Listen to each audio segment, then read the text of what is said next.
Crossovers have always been the most entertaining and most awaited in the DC universe. I mean, it's been an annual thing for a while now, but the upcoming Crisis on Infinite Earths is going to be the most ambitious and biggest of all. It's going to take up to, 5 hours of television, and it is expected to be aired in December 2019 and January 2020. Now, this crossover not only includes the current DC shows, but it also is said to bring back a lot of DC's history. Nothing can make us ready for such extravagance, but let's give it a try, shall we? Alright, so here is everything we need to know about the Arrowverse's Crisis on Infinite Earths crossover. So, the idea of crossovers began as early as 1961 in the comics. To understand how this came about, let's look at the history that led to it. So, after Superman was introduced in the 1940s and gained huge popularity, a lot of superhero comics started coming up. One company, which eventually became DC, started acquiring various competitors and decided to put some of the superheroes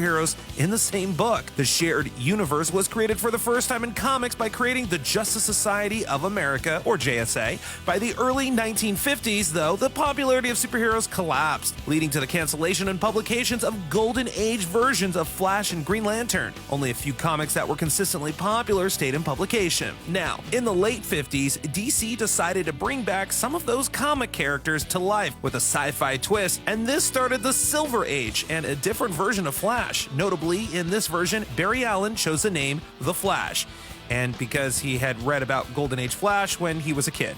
Now, from then, there has been a possibility of the multiverse in DC where parallel worlds existed and some characters were considered fictional by others. In 1961, DC finally started the crossover history with The Flash of Two Worlds, where Barry, the Silver Age Flash, and Jay, the Golden Age Flash, crossed the barrier between their worlds to join hands for an adventure. DC, within the next 3 years, gave structure to the idea of the multiverse and created parallel Earths. The Earth of the Silver Age heroes was named Earth 1, and the world of Golden Age versions was named Earth 2. Who cares who came first anyways? With this, the stage was set for more crossovers. Now, the tradition of annual crossovers between the Justice League and Justice Society started with the feature of Crisis on Earth 1 and Crisis on Earth 2, where both of them joined hands to protect both their universes. Now, the tradition has continued for 20 years after that, with it always being named with Crisis, whenever more than one universe was involved. Over time, we saw the multiverse expand to Earth 3, Earth S, and then Earth X, and it got as big as it could get. Now, in comic books, the year-long Crisis on Infinite Earths came in 1986. The idea behind it was to make this whole complicated multiverse into a streamlined structure. It introduced the villain Anti-Monitor, who was destroying universes. Whichever universes remained would then fall into a single timeline where the Golden Age characters exist and all the other heroes become their predecessors or successors. Now, in Crisis of the Infinite Earths, major characters like Flash and Supergirl were totally killed off permanently, and it took them years to bring them back. Though the concept of multiverse ended with this, DC kept using the Crisis brand. Now, in 2006, though, the concept of the multiverse was introduced again through Infinite Crisis. Even after all this, the Crisis on Infinite Earths is still the biggest event in DC's history, according to its fans.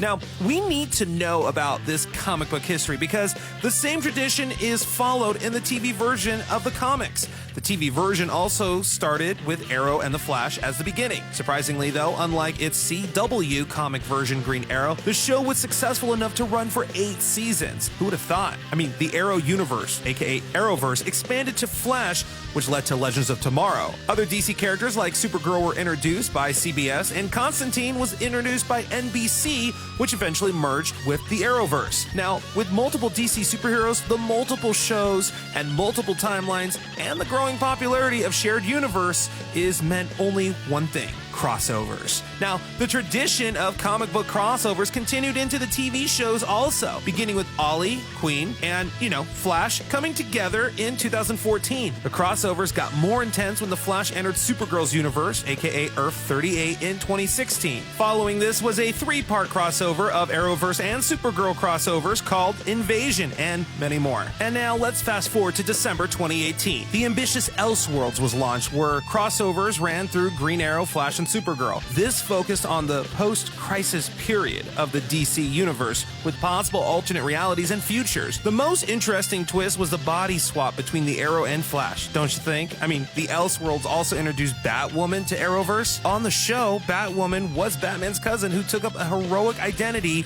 due to the absence of Bruce Wayne in Gotham City, which hasn't completely been all explained just yet. Anyways, this crossover allowed Batwoman to join the CW's lineup. Now, unlike the other self-contained crossovers, Elseworlds involved more of Monitor, the Anti-Monitor, and the Psycho Pirate, the key characters of comic books Crisis on Infinite Earths, which created the background for the TV version of Crisis on Infinite Earths a year in advance. So now, let's look into what really makes this upcoming crossover in the Crisis of Infinite Earths an ambitious and intriguing one. The multiverse has become so huge with so many characters. There is Arrowverse with Arrow and Flash as key characters and other heroes like Killer Frost, Vibe, Black Canary, and others. There are heroes from Legends of Tomorrow. There is Constantine and also Batwoman. Apart from this, there is Earth 38 with its Supergirl and other heroes. There is also 31st Century Legion of Superheroes, Black Lightning with his daughters, and Grace Choi. There is also, of course, Superman. Whew. Too big a list, huh? Well, this list isn't over yet. We're just getting started. All these are just the characters that are now on the show. There are other shows that came before the existing successful shows like Smallville and Birds of Prey. All the heroes in those shows are also going to make an appearance on the Crisis on Infinite Earths. The Crisis on Infinite Earths is expected to air in December, as we said earlier, and it is going to be huge. Many of the old cast will be making reappearances. Even Kevin Conroy, who has been Batman's voice in many animated projects, will be playing Bruce Wayne. That's kind of personally like the part that I'm most excited about. So like, how cool is that? Anyways, the specifics are not out yet, but we can safely assume he will be playing Bruce's older version. Do you know what's even cooler? Well, remember Robin in 1966 Batman show? Burt Ward? He's also a part of the cast, but the role he will take up is not announced yet. Can't wait to see how this one turns out. I mean, right? I mean, like, seriously, the era of the Bright Knight? Anyways, moving forward, I mean, we don't even know what Ollie is going to be doing during all of this. So, the main questions that come up in our minds on Crisis of Infinite Earths is which superheroes will die with the destruction of the DC multiverse? If it follows the comic books, Supergirl and Flash would die. But it seems not possible in the TV version, as both these characters have independent shows that are quite popular. They are no longer disposable as they were in, 1986 comic book world. So with the Arrow series drawing to an end with the 8th season, Ollie Queen seems to be a higher risk. It looks a little unlikely, as there will be 2 more episodes in Arrow after Crisis on Infinite Earths, and 2 episodes of Arrow's funeral don't make sense. But hey, after all this, who can say DC can't pull it off? Alright, well that wraps up this list. Let us know your thoughts and your theories in the comment section. Thanks for watching this video. Make sure to like it and share it. I'm Andrew Caravella. You can find me on social media on Air Andrew, and we'll see you next time.